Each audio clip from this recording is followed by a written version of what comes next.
gentlemen, everyone, welcome back once again to Vicious Rants, and of course I'm your host, your YouTube Messiah, and often imitated, never duplicated superstar Tim Vicious, and we are going to go over Raw this week. We are now 4, that's right, 1, 2, 3, 7, oh wait, 4, sorry, weeks away till the Royal Rumble, and this, it's set up a good bit for it. Now, before we get into this week's Raw, let's go pop that tape in, be kind, rewind, and go back on the SmackDown Rewind real quick. Last week's episode wound up bringing the triumphant return of the one and only John Cena, and I heard the hustlelias and the amens going all over the globe for them. And I gotta tell you, not a fan of Cena, but like I've always said, not a fan of him. Respect the work that he puts into the ring, though. You know, came back. A lot of people didn't like the promo that he gave, and it was a big snide kind of one, but I dug it. It was more so a, you know what? Y'all want to say I'm leaving and I'm gone? Guess again, because I'm here. I'm still here after all these fucking years. I ain't going nowhere, and my next goal, get that damn title. I don't care who I have to go through for it.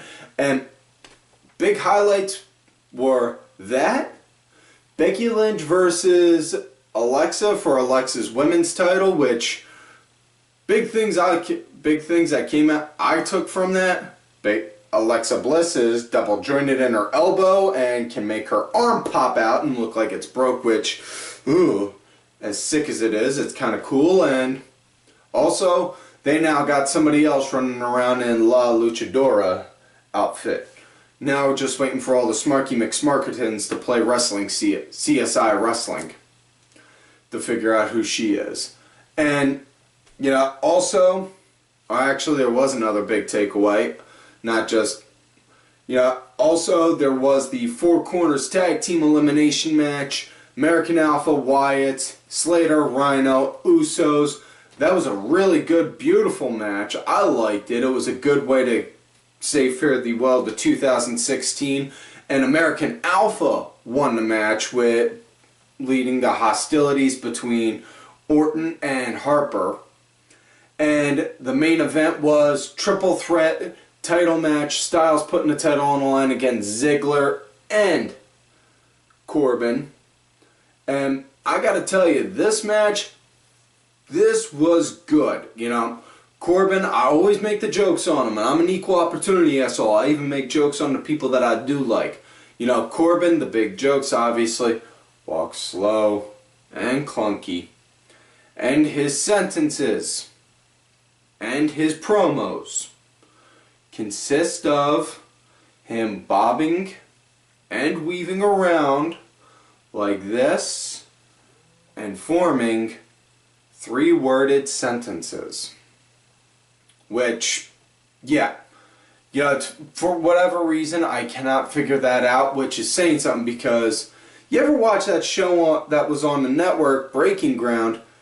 Sat down in a chair, he would talk normal. Give him a mic and to cut a promo though, and it's the fuck. But yeah, either way, this was a nice match. I really dug the hell out of it. Styles won, and it ended with Cena doing a stare down at Styles. So let's hope this goes into a good match. There's some speculation that Styles is going to be set to win, or not win, I should say. Styles is going to be set to break CM Punk's 434 title reign, which, honestly, you know, given on how Punk has shit, not just on WWE, but in wrestling in general, you know, constantly blasting it, calling it fake shit, you know, calling it, doing that fake shit, you know, turning into like an MMA smark, you know, just, yeah. You know, honestly, I got no problem with them giving him a Benoit level scrubbing after all the shit that he's done. You know, granted there's been wrong on WWE's side, yeah, but he is the one that, you know, you made your bed, you lay in it, you didn't want to, and you got pissed off over it. And then you said, and then left. Fuck that. You know, that's my view on it. Now that we're done with that, let's get back into the main show. Raw was in Tampa, Florida. And it does start out with Chris Jericho and Kevin Owens coming down to the ring, talking about on how Jericho is going to be locked inside, on how Foley is drunk with power, and Jericho saying, and then he put me in the cage of Jericho, and then he locked me in, man. Not cool, not cool. You know, I understand with Jericho completely. I have arachnophobia myself. I can't do heights. Or is it? Yeah, no. Anyways, Jericho, he was saying on how he was being hung like a sexy piñata. Didn't approve of that, you know. Foley booking matches set with Rollins and Reigns all consistently like that, you know. And then Foley comes down, goes to start defending himself, and then out comes the MILF in charge, Stephanie McMahon. She says he is not abusing his authority. And then she said, Steph lays down the law, books a match between Jericho and Reigns again for the U.S. title. You know, we've only seen this match a half dozen times already. All non-pay-per-view, I might add. And then she books a match between Kevin Owens and Seth Rollins, and stipulation being, if Owens loses, he is barred from ringside during Jericho's match, and vice versa if Rollins, you know. So that's on how it is. Now the match, and she said the match between Owens and Rollins starts right now. So, and with this match, these guys, Rollins, he started out really good right off bat, you know. Love the way these two work, you know. They both got that indie, you know, obviously they both got that indie wrestling style, you know. But aside from that, it's just the way that they carry themselves when they're doing their work, you know. Even if they're just doing nothing but a straight out brawl, it's just the way they present it, you know. The presentation, it carries on, and how they do it, and I like that. You know, had a nice back and forth feel in the match. Owens, he was in good control for a good bit. How the match came to an end, it was a DQ. Owens actually just slammed the ring bell right into Rollins' gut and then threw it down on the floor. Ref saw, I was like, whoa, that's it. It's done. Disqualification. Kevin Owens is disqualified. Kevin Owens just hit Rollins with that disqualification. And then they announced it that Seth Rollins won. So next matchup we got after that, it is Cesaro going up against the good brother himself, the man who threw down 40 brewskis in one night, the one and only Karl Anderson. And Sheamus, he was on commentary, putting Cesaro over, saying on how, you know, obviously we're both different. Cesaro, he likes to do espressos, wear nice suits. Me, I'm more of a jeans, shirt and vest kind of guy, and I prefer to throw back a pint, you know. Yeah, but either way, saying on how they're doing it, they're really saying that they're like two different guys, but when they get synced, they clear house, you know. And I don't know if they're trying to make them like a Team Hell No or like a APA or possibly a mix of both. I think a mix of both would work tremendously for them, you know, because you get that two big tough guy attitude, that two big tough guy look, presentation, and then, you know, in the middle of whooping ass fierce, and then just right out of nowhere just starting to arguing with each other like, I'm knocking this guy out the best. No, I'm knocking this guy out the best. No, I am. No, I am. And back and forth like that. Something like that. But either way, with this match, on how I dug on this match, you know, this was more so, and I'm just going to say it right now. Overall with Raw, it was more so like a night for the powerhouses, you know. And this had a nice back and forth pace. Cesaro, he showed again, powerhouse, you know, showing his strength and wit with it non-stop, you know. But Anderson, he did get the win. Karl Anderson did get the win. And like I said, Anderson and Gallows, they've been building up wins steadily lately. So as far as I'm thinking, they're going to wind up getting a tag title shot soon, and they're going to be the next Raw tag champs. You know, but how Anderson got the win, what it was, Cesaro, he was up on the top, and then Gallows started to get up on the apron, started to come over, try and run interference. Sheamus came down from the table, started to go and run smack up, went to go stop Gallows, you know, and inadvertently, Cesaro, boom, came down, split the ropes, got caught right in the ding-ding, came down, and Anderson jumped from the top rope, wham, hit him with a neck breaker, looked beautiful. If he'd have been facing forward, I would have popped for the machine gun, you know, but either way, he got the 1, 2, 3 off that. That is that. So the Good Brothers score another win. Next matchup, we got what is the match of the night here for the show. Sami Zayn versus Braun Strowmen in a last man standing match. Now, I'm not normally a fan of last man standings. I've made that adamant before because the 10 count is where, like, having to wait for the 10 count, like, 1, 2, 3, 4, 5, 6, 7, 8, 9, 10. It feels like it can get boring, you know.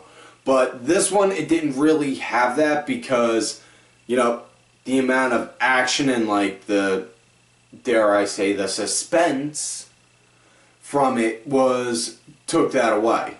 Now with this, it was just, again, powerhouse night. Braun just showed sheer brute force and power. Sami played it smart, was constantly having to use weapons the whole time. Singapore cane, chairs, anything he could really get his hands on, he was using it. And the way that played off good for him in that sense, because let's be honest, if Sami was taking out Braun Strowman with just his fists and not using any weapons, that would have wound up making the big giant guy look weak in that sense. Let's say you got a 5'10", 200-something pound guy taking out a damn near 7 foot 400 pounder with just simple boom, boom, boom.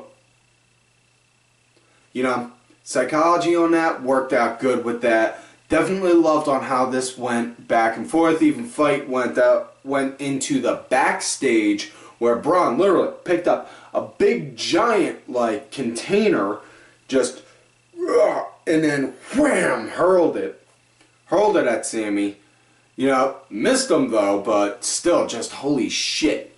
Match came to an end though when they eventually came back out.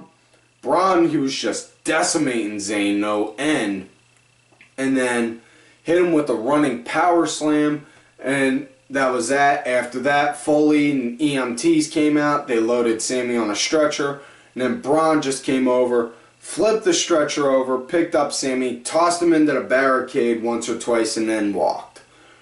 And, you know, definitely loving on how they're pushing Strowman, seeing big things for this guy in the future, no pun intended. Definitely looking like they're going to give him a title run at some point. You know, he has picked up his game immensely ever since they did the brand extension.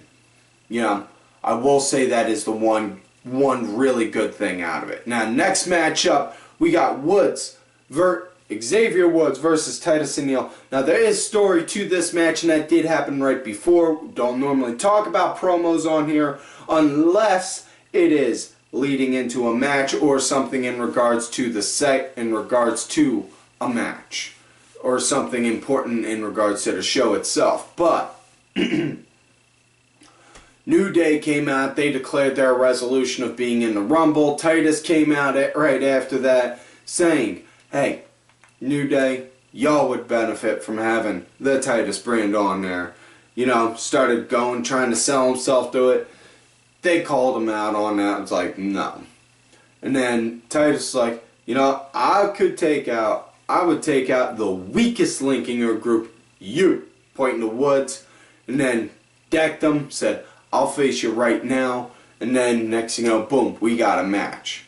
With this one, yeah, again, Titus, he was just powering over Woods, you know, using that like 6'6", 250 frame, just slamming Woods around. You know, match came to an end though with Woods actually winning, reversing, you know, getting a sunset flip in on Titus, getting the quick 1, 2, 3. You know, that was that. You know, Titus, honest to God, he really does deserve better. The guy can talk, wrestle, you know, carry a good gimmick. It's just, honestly, I don't know why they're not giving him a run, but the man really does deserve a legitimate run, and, you know, definitely one of the few, definitely somebody that I say, dare I say, is being extremely underutilized. You know, I mean, as a heel, he's great. As a heel right now, he's great with this, but I'm just saying, he deserves more. You know? And next matchup we got Cedric Alexander going up against Drew Gulak, and for a cruiserweight, this is your atypical cruiserweight match. It was back and forth, but it was really relatively short because match came to an end when TonyNess, who was out there with Gulak, started to get up on the apron to distract the ref. Alicia Fox, who was out there with Cedric, came over, pulled Nese down. Nese started getting up in Alicia's shit, yelling at her. Cedric came over, starting to yell at Nese, and then next thing you know, Gulak winds up getting a roll-up on him. But yeah, like I said, way too short of a match. This next matchup we got Roman Reigns going up against Chris Jericho. And with this one, Jericho was pretty much leading the match on it. You know, now I did say it was pretty much like a powerhouse kind of night for everyone. This one, though, not in the case of Reigns. Although I will say this, you know, as much as I do give Reigns a lot of shit, and I do, he has improved immensely again over the past year or so. Couple things, and me and my boy Danny Sunday, we were even talking about this. Few things Reigns needs to drop. One of them, most obvious, the vest. Seriously, you know, and my boy Danny Sunday even brought it up best. Roman, he looks way more jacked when he's wearing his when he's wearing one of those shirts with the sleeves off as opposed to with the vest. You know, you want to make Roman look like a big, like one of those big kind of dudes, like you would question if you'd want to pick a fight with him. Give him the right kind of gear to wear, you know. Obviously, leggings, no. Trunks, maybe if you were going without the shirt. But if you're going to do the shirt with that, don't do leggings. Keep them with like pants like he's got, but lose the tactical shit. Lose the tactical vest with the big giant logo on it, you know. If you want to do, you know, put him in a compression shirt like Ambrose had near the end of the run with the Shield, and just put the big giant emblem, either iron on the emblem on the front or on the back, whichever. But either way, Reigns versus Jericho. Jericho, he was leading the match. Wasn't really so much Reigns powerhousing in this, but, you know, Reigns, when he got his shots in, he did get his shots in.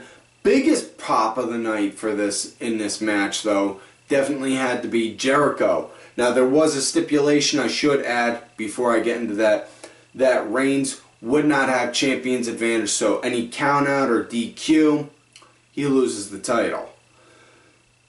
Excuse me. So Jericho grabs the title, you know, tosses it to Reigns, and then, boom, falls down. He pulls a Los Guerrero. You know, and he's just like, oh? Guarantee Eddie would have wound up selling that shit a million times better to make it work. You know? But match wound up coming to an end when, on how Jericho was able to pull off Los Guerrero, he pulled off a turnbuckle pad to distract the ref. Eventually Roman, through Jericho, wound up hitting the exposed turnbuckle, which hazed him long enough for Roman, wham, to hit a spear and get the 1, 2, 3. So that's that.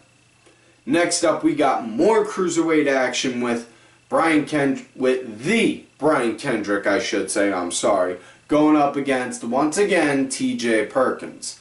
Now, nothing against these guys, both of these guys, great performers, absolutely love it. But, you know, seeing these guys wrestle each other consistently, it winds up wearing down. It winds up losing the feel for it, you know. Like, we'll just say, as great as Shawn Michaels and Undertaker are, you know, would you want to see them wrestle each other like every other episode of Raw or Smack or whatever? No. You would want to save those kind of matches. Excuse me. You'd want to save those kind of matches for another day. Same thing, you know. Book something like have TJ Perkins going up against, you know, another like Drew Gulak or something. And then just have Brian Kendrick out there, just walk out, no music play, and just observe and, like, you know, throw Perkins off his game or something. You know, something like that. But, yeah. Match wound up coming to an end with Perkins hitting that Devastator and then locking in the knee bar. So that's that. Now, next matchup we got after that, it is a handicap match. Rusev and Jinder Mahal going up against Cass. Now, normally I'm not a fan of handicap matches because on how WWE constantly tends to like booking handicap matches, they have the one guy, the guy who's the one going up against the tag team, win. Which, in my opinion, horrible idea because you wind up making that tag team look weak because you're telling me you can't have two guys take out one person. Really? Excuse me. Now, in this case though, Cass, he was pretty much controlling it. You know, like I said, big guy powering.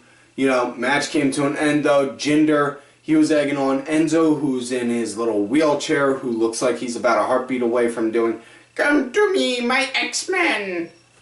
You know, which Cass saw, ran over, Jinder ran away, distracting, got back in, Cass got back in, next thing you know, Rusev, boom, super kick!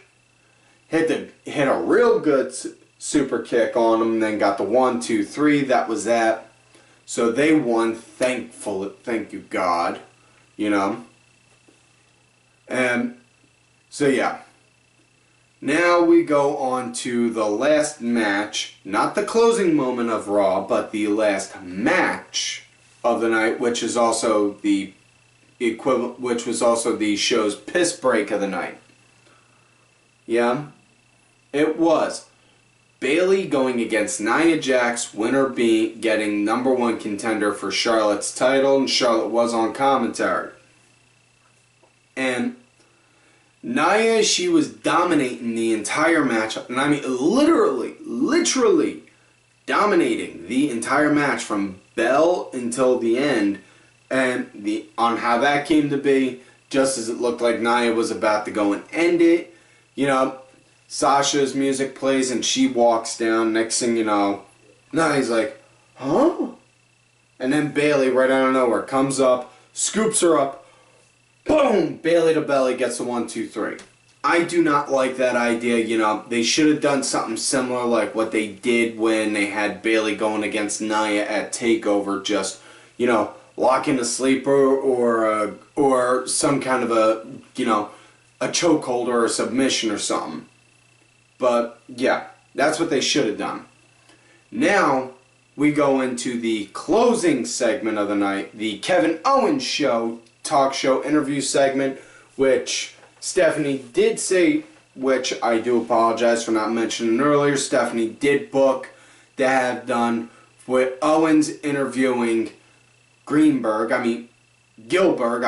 Goldberg with his co-host Jericho, and absolutely, and this can, and yeah, sorry, getting my words jumbled up. I'm talking fast and I'm thinking that's why I'm stumbling and fumbling over myself, for fuck's sake. Anyways, before they do, Jericho makes a big, shocking announcement saying on how he's entered into the Rumble, and Owens is like, well, what do you mean? You're in it? Dude, what if you win? Then we'd have to fight each other. And then Jericho's like, you see, here's the thing. Because no matter what, whether you or me, we're still the Universal Champion.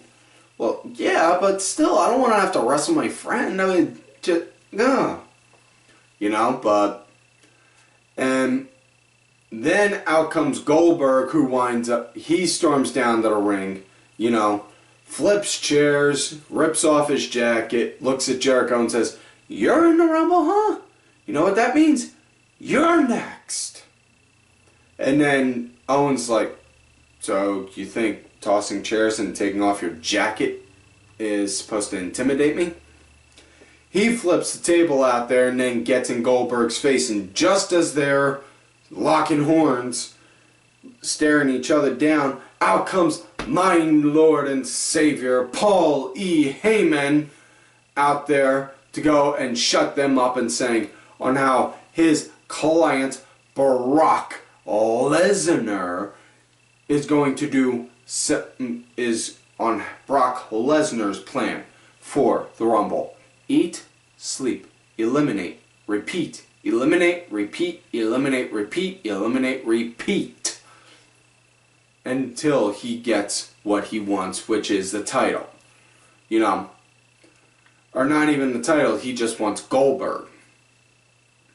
And then out comes, of all people, Braun Strowman, who, surprising, winds up saying he's going to take out everyone, and then he's going to take out everyone, whether it's, you know, whether it's Owens or Reigns, which brings out Reigns. And then, or no, actually, I'm sorry, I got that part confused. Goldberg wound up saying he's going to go for the title, whether it's Owens or Reigns, which brings out Reigns. And then Braun comes out saying he's going to win. And then that leads to Roman and Goldberg just looking at each other. It was like a Pulp Fiction moment, like. And then they both do a double spear on Braun to take him out. And then they stare at each other for a minute, and then Roman leaves. So yeah. And then Goldberg, he's left standing in the ring. Like that and all. So, yeah, that's that for this week's show. So that is that for Raw.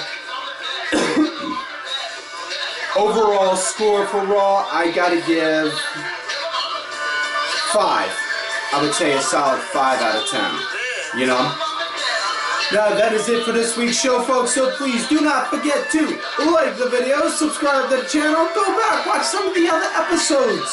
Make sure you gotta look for me on my Twitter at TimVicious. I'm also out there, I also have another account, Tim_Vicious, in the event my account ever gets suspended. Also, I am out there on that Facebook gimmick, Tim Ash. Make sure you gotta look for me there. And folks, do not forget to follow all of these cool-ass people right here on the Twitter. Axel Mulligan, make sure y'all check out his page, his Twitter, and talk to him about, he's starting up a new post for European wrestling. Definitely worth checking out. They are running hot right now. Sunday Segway, Sinfully Sabrina, Cranky Asshole, Aaron _Deborah, my executive producer, Oliver Ben, who provided the music for this week's show. Make sure y'all check it out. It is out there on iTunes, Spotify, and such. Details on that are in the description box, as well as my client, Bronx Bitch Forever. And folks, like I always tell y'all, you love me, great, you hate me. Fuck you.